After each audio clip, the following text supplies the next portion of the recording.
Admiral Blair, welcome to Wellview, India. In 1998, you participated in 1,368 exercises with forces from various countries in your area of command. Now, these exercises, against whom? I mean, who is the notional enemy now? Well, we still have 6 security treaties within this region of the world with, it's 5 security treaties with 5 individual countries.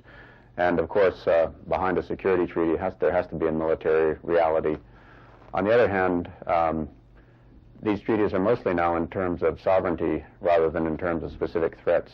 The big exception, of course, is Korea, where we have a very real threat, North Korea, and we have a very strong deterrent policy there. You mentioned Korea. Do you see light at the end of that tunnel there? I think we're still in the middle of the tunnel. I don't think we have spotted the light yet. I believe that North Korea has not changed its fundamental objectives yet, that it has not had a great change of heart. It has not decided to treat its people any better. But it has decided that it can attain some of its goals through agreements in certain areas with its neighbors, particularly South Korea. So I'm modestly encouraged. In the field of terrorism, India and the United States have decided to work together. What can be done together? What is, from your vantage point, what kind of cooperation is possible? In that specific sphere, my experience is that intelligence and police work are the real keys rather than the use of military force.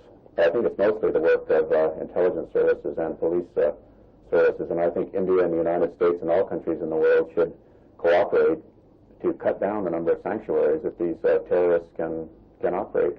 Drug smuggling is another very serious problem. Do you see that as something that the Pacific Command can play a role in, or is it a police problem, you think?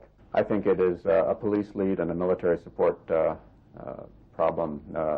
I have forces which are dedicated to work against the drug problem in the Pacific. They cooperate with many countries in the region, Thailand, Japan, many other countries. I think this is an area in which the United States and India could also cooperate. A small part of it would be military. More of it would be drug enforcement agency, intelligence support, because this area where the stuff is grown is close to India as well. And I do agree that working on the demand side is also important. Rehabilitation programs, education programs, let people in countries know that the drugs are a terrible scourge. On the other hand, we can't give the suppliers a free ride. We should be working against them, and that's international work to do that. I was just going through your literature, and you have these 25th, 29th, 19th infantry divisions and brigades and so on. And I find that you have now developed technologies where you don't need foot soldiers in Gulf War or in Kosovo. Why are you nurturing these redundancies in that case? We very much believe that infantry are necessary. Now, in the